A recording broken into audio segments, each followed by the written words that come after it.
නමෝ බුද්ධාය සාදරයෙන් පිළිගන්නවා දැහැ මිනිසුන්ගේ අඩවිය YouTube channel එකට. අද ඔයාලට ගෙනාවේ මහිලාමුක ජාතකය.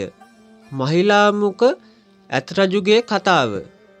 පින්වතුනි, පින්වත් දරුවනි, කොයිතරම් පහසුකම් තිබුණත් යම් තැනක අර්බුදකාරී වටපිටාවක් තියෙනවා නම් එතැනට යන්න හොඳ නැහැ.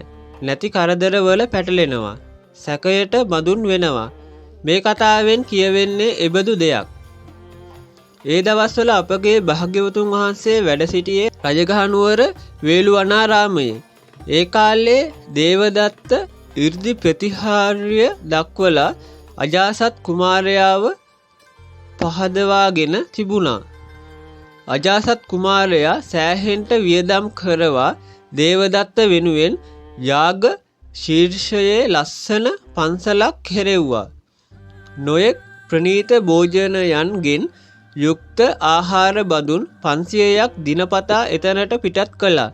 දේවදත්තයන්ට ලැබුණු මහත් ලාභ සත්කාර නිසා ඔහුගේ පිරිසත් වැඩි වුණා.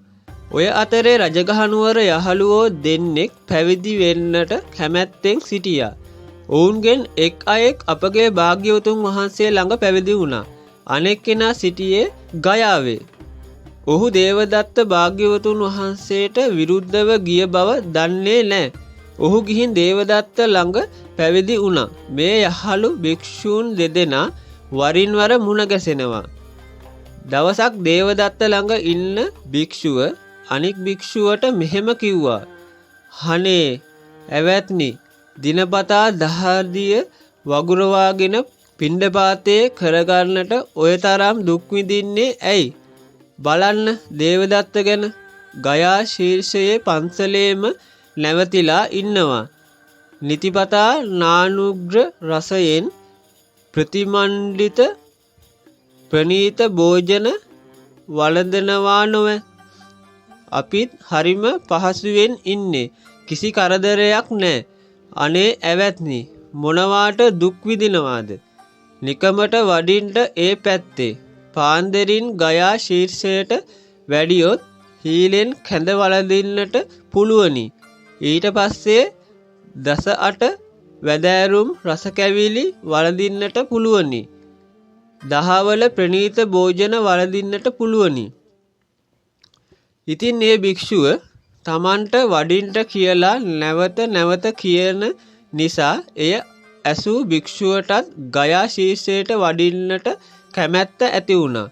දවසක් මොහු පාන්දරින් වේළුවනයෙන් පිටත් වුණා. දෙව්දත්ගේ පන්සලට ගියා. කතාව ඇත්ත. කෑම බීම පිරීලා. එදා හොඳට දන් වළඳා සවස් වෙද්දී වේළුවනයට වැඩියා. මේ භික්ෂුව ටිකෙන් ටික ගයා ශීර්ෂයට යන්න පුරුදු වුණා. නමුත් වැඩිකල් නොයා මේ භික්ෂුව ගයා ශීර්ෂයට යන රහස් ගමන ගැන බොහෝ භික්ෂූන්ට ආරංචි වුණා. තම යහළු භික්ෂූන් වහන්සේලා ඒ භික්ෂුවගෙන් මේ ගැන විමසුවා. "හැබෑද ඇවත දේවදත්තගේ පන්සලේ පිහිටවපු දන්වැටියෙන් ගිහින් වළඳනවා කියන්නේ? හපොයි, කවුදෑ කිව්වේ? අසවල් භික්ෂූන් දැකලා තියනවා නොවේ. පාන්දරින්ම මෙහෙන් යනවාලු. හවස් වෙද්දී ආපහු වඩිනවාලු." "ඇත්ත ඇවැත්නි, මං ගයා ශීර්ෂයේ පන්සලට ගිහින් වැළඳුවා. එහෙ මගේ යාළුවෙක් ඉන්නවා. ඒ නිසයි ගියේ. දේවදත්ත සමග මගේ සම්බන්ධකමක් නැහැ. අනික එහෙදී දේවදත්ත මට දන් බෙදුවේ නැහැ. මට දන් බෙදුවේ මිනිස්සු." ඇවත, ඔබ දන්නේ නැද්ද? දේවදත්ත භාග්‍යවතුන් වහන්සේට විරුද්ධයි. දුස්සීලයි. අජාසත් කුමාරයාව පහදවා ගත්තේ ධර්මයෙන් නොවේ. අධාර්මික උපදවා ගත්තු ලාභ සත්කාරයක් ඔහුට තියෙන්නේ. ඔබ මේ වගේ උතුම් බුදුසසුනක පැවිදි වෙලා ආහාර වේලක් වෙනුවෙන් අසත්පුරුෂයෙකු ළඟට යන එක හරිද? යමු අපි භාග්‍යවතුන් වහන්සේව බැහැ දකින්නට යමු කියලා අර භික්ෂුව අදිමදි කරද්දී භාග්‍යවතුන් වහන්සේ ළඟට කැඳවාගෙන ගියා. භාග්‍යවතුන් වහන්සේ එය දැක භික්ෂූන් අමතා වදාලා පින්වත් මහණෙනි මේ භික්ෂුව අකමැත්තෙන් වගේ මෙහෙම කැඳවාගෙන එන්නේ ඇයි? ස්වාමීනි භාග්‍යවතුන් වහන්සේ මේ භික්ෂුව භාග්‍යවතුන් වහන්සේ ළඟ ඊතා ශ්‍රද්ධාවෙන් පැවිදි වූ කෙනෙක්. මේ ළඟකදී පටන් දේවදත්තගේ පන්සලට හොරෙන්ම ගොහින් ඔහු අධාර්මිකව උපදවාගත් භෝජන වළඳිනවා. ඇත්තද භික්ෂුව? දේවදත්ත අධාර්මික උපදවාගත් බොජුන් ඔබ වළඳිනවද? අනේ නෑ ස්වාමීනි. දේවදත්ත මට දානි දුන්නේ නෑ. මට දන් බෙදුවේ මිනිස්සු. අනික මං දේවදත්තගේ මතය පිළිගත් කෙනෙක් නොවෙයි. ඒ උනාට එහෙම කරන්නට එපා භික්ෂුව. ඔබ ආහාර පිණිස උනත් එතනට ගිය එක වැරදි. දේවදත්ත ජනයා අතර විශාල වශයෙන් අර්බුද හදනවා. එතකොට අන් අය ඔබවත් සැක කරන එක වළක්වන්නට බැහැ. ඔබ පෙර ආත්මයේත් ඔහොම තමයි අවබෝධයකින් තොරව දැකපු අයව ඇසුරු කරන්නට ගොහින් අමාරුවේ වැටුණා කියා වදාලා. එතකොට භික්ෂුන් වහන්සේලා ඒ අටගියාවෙහි සිදුවීම කියා දෙන්න කියා භාග්‍යවතුන් වහන්සේගෙන් ඉල්ලා සිටියා. භාග්‍යවතුන් වහන්සේ මේ ජාතකය වදාලා. පින්වත් මහණෙනි ඈත අතීතයේ බරණැස්පුරේ බ්‍රහ්මදත්ත නමින් රජුරු කෙනෙක් රාජ්‍ය කළා. ඒ කාලේ බෝධිසත්වයෝ පණ්ඩිත ඇමතියෙක් වෙලා ඒ රජුරුවන්ට අර්ථයෙන් ධර්මයෙන් අවවාද කළා. ඔය බරණැස් රජුරුවන්ට මහිලාමුක කියලා ඊතා යහපත් මංගල හස්තියෙක් හිටියා. ඒ ඇතා ඊතා කීකරුයි. ආචාර සම්පන්නයි. කාටවත්ම කරදරයක් කරේ නැහැ. දවසක් මහිලාමුක ඇත් රජා බැඳ සිටිය ශාලාව අයිනට සොරු රංචුවක් ආවා. ඔවුන් ඇතාට නුදුරින් වාඩි වෙලා සොරකම් කරන හැටි කතාබස් කළා. නායක සොරා අලුත් සොරුන්ට අවවාද කළා. මේ ශීලාචාර ගතිගුණත් එක්ක සොරකම් කරන්න බෑ. ඔහොම සුරතලයට බෑ. දරුණු වෙන්න ඕනේ. නපුරු වෙන්න ඕනේ. අනක් ගුණක් නැති වෙන්න ඕනේ. සොරකම් කරද්දී කිසි බයක් නැතුව ළඟට ආපු ඕනෑ එක්කෙනෙක්ව මරා දාන්න ඕනේ. සිත සිතා සොරකම කරන්න බෑ. ඕන්න මතක තියාගනින්. දැන් ඔය කරුණා දයා අතෑරපන්. හොඳ හැටි නපුරු වෙයන් කියලා කිව්වා. එතන සිටිය මහිලාමුක ඇත් රජා හොඳට කන් යොමාගෙන අසාගෙන උන්නා. ඇතා සිතුවේ තමන්ට උපදෙස් දෙනවා කියලයි. පහුවදාත් හොරු රංචුව එතනටම රැස් වුණා. කලින් වගේම ඔවුන් සොරකම් ගැන කතා කළා. හොරෙක් දරුණු වෙන්න ඕනෑ කොහොමද කියලා කියා දුන්නා. ඇතා හිතුවේම තමන්ට උපදෙස් දෙනවා කියලයි. ඉතින් ඇතාත් ඒ සෑම උපදෙසක්ම සිතට ගත්තා. මීට පස්සේ නම් ඒ උපදෙස් වලට අනුවම ඉන්ට ඕනෑ කියලා හිතුවා. පහුවදා උදේ ඇත්ගොව්වා ආවා. මෙතෙක් කලක් කාටවත් කරදරයක් නොකළ හොඳ ඇතෙක් නිසා ඇත්ගොව්වා කිසි බයක් නැතුව වෙනදා වගේම ඇතා ළඟට ගියා. ඇතා සැනකින් හොඩෙන් අල්ලා උස්සා ඇත්ගොව්වා පොළවේ ගසා මැරුවා. එතනට එන ඇත්ගොව්වාව මරා දැම්මා. දැන් ඇතාව කාටවත් වෙල්ල කරගන්නට බෑ. මහා දරුණු ඇතෙක් වුණා. සේවකයන් වහා ගිහින් රජ්ජුරුවන්ට දැනුම් දුන්නා.